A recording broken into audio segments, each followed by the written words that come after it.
श्री रामकृष्ण परमहंस महाराज जी से पूछा गया, पूछा ही नहीं गया, घेर लिया गया महाराज जी को कि ये जो भगवान जी बताते हैं सम दुख सुखा, ये क्रियात्मक जीवन में कैसे लाए।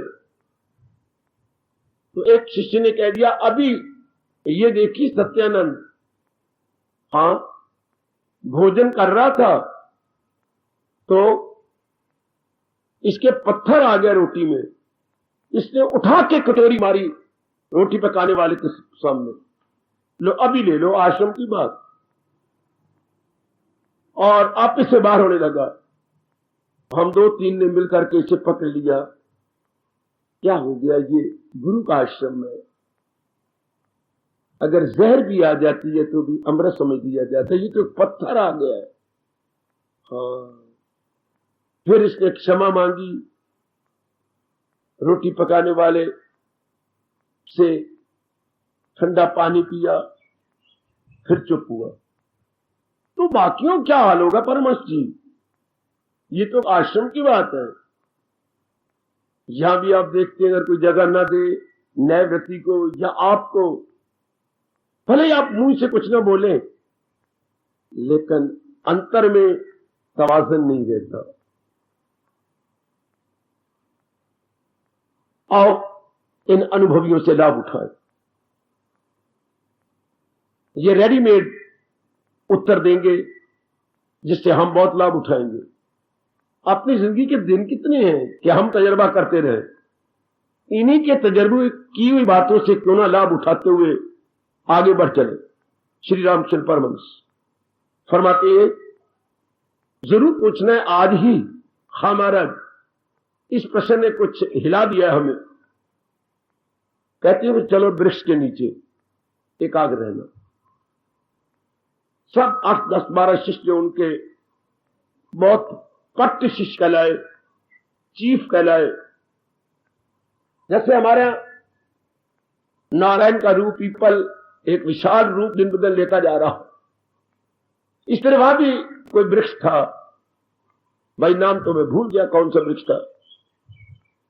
उनके नीचे खड़े होकर रामकृष्ण जी ने कहा, मेरे साथ ताली लगाओ।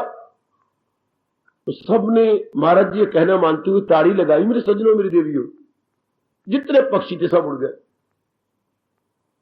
फिर लगाओ, फिर शायद 2-4 चिड़ियां रह गई होंगी, वो भी उड़ गई।